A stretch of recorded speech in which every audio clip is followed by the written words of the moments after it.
Who's the greatest artist according to the Grammys? I've looked back at every Grammy and tried to see if they were asked, who would they announce according to who they gave the awards to.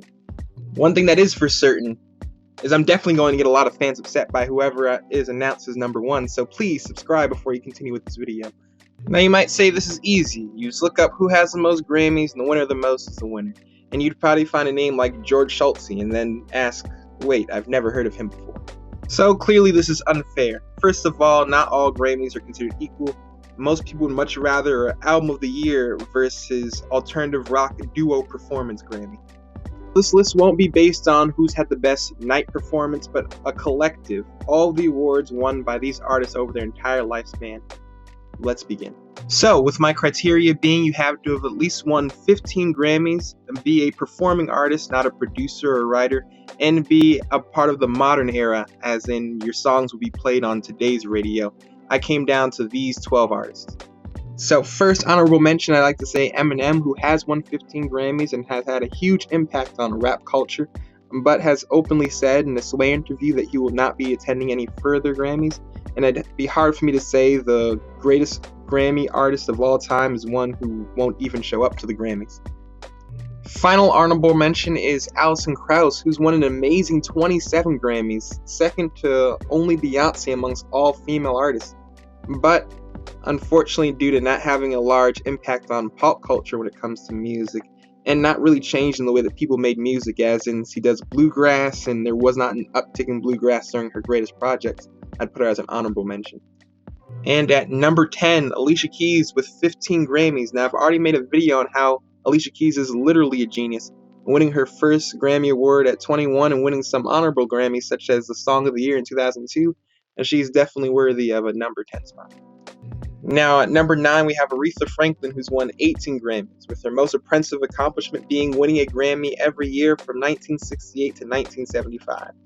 Now you may be wondering why she's not even higher on this list, because I would also want to put her higher on this list, but I have to go according to what the Grammys gave. And so some of her most iconic songs like Respect or Say a Little Prayer for You did not win Grammys. And almost all of her Grammys are based on vocal performances, never the bigger awards like Song of the Year or Album of the Year. And so because of this, she's at number 9. Now we're down to the top 8. And for these next 4 artists, I literally think they are one project away from being a contender for the first spot. And without further ado, number 8, I'd have to put Paul McCartney with 18 Grammy wins. Now unfortunately for him, I have to put him this low on the list because the majority of his Grammys were won with the Beatles and not as a solo artist. And it's fairly telling on how the Grammys felt with only giving him 18 wins despite having 81 nominations. Number 7, I give it to Kanye West with an amazing 22 Grammys, who has no doubt changed the landscape of music based on his rapping and producing, but has openly spoken against the Grammys, so again it'd be difficult to put him in number 1 because of this.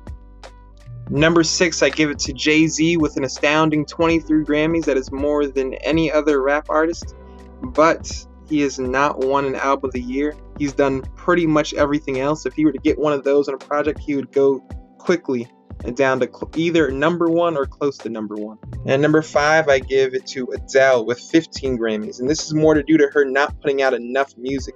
She's only been nominated 18 times, so she's won almost every single time she's nominated, including a streak where she had 13 straight wins after nominations, and she's won the most prestigious Grammys, 2 Album of the Years, 2 Song of the Years, 2 Records of the Years. So if she comes out with a project in this year's Grammys and wins multiple Grammys, she has a great argument for being the greatest of all time. And all these final 4 have a very great argument for being the greatest. Please put down in the comment section below if you disagree with the order of them being in and why you think someone else should be in, but let's get started. Number 4. Bruce Springsteen has won 20 Grammys, has had a long longevity going from 1985 to 2013, and clearly his catalog is worth a lot as he just sold it for $500 million. Now, if I was making my criteria for who would be the greatest artist, he's checked off all the boxes, but has not done anything spectacular. So not doing anything great, not doing anything bad, puts you at the 4th spot. Number 3, the Queen Bee herself, Beyonce, with an amazing 28 Grammys, the most of any female artist, and winning her first Grammy as young as 19 with Destiny's Child. I would clearly put her at number 1, but as she has not won the most prestigious Album of the Year award. So again, if she comes out with a project and the Grammys give that to her, she has a clear argument for the best Grammy artist of all time. Now at number 2, we have the group U2 with 22 Grammys. Now, the Grammys clearly love this group, having them won the Song of the Year, Record of the Year, and Album of the Year multiple times. Now you may wonder why some of your favorite artists aren't on this list, such as Whitney Houston or Michael Jackson. It's because U2 beat them out for Grammys, and they probably weren't able to get to 15 because of that. So with U2 beating out such great competition shows how much the Grammys like them, thus I had to put them at number 2. Now finally at number 1, we have Stevie Wonder. He won longevity, he won his first Grammy in 1974 and his latest Grammy in 2006. Most artists would be privileged to get one Hall of Fame Lifetime Achievement Award Grammy. He's gotten 4. Many of these artists would like to get one Album of the Year. He got one back-to-back, took a break for 1 year, and then came back and won a 3rd Album of the Year. And he's had influence on R&B, funk, jazz, and even rap. If you're questioning the rap, listen to Pastime Paradise and then Gangster's Paradise. You can see the influence. Now, you may not have heard of Stevie Wonder's latest music, but they've been nominating him for more Grammys as late as 2021. Now, if you came for the right opinion, you came to the right channel. Please like, subscribe, and comment below.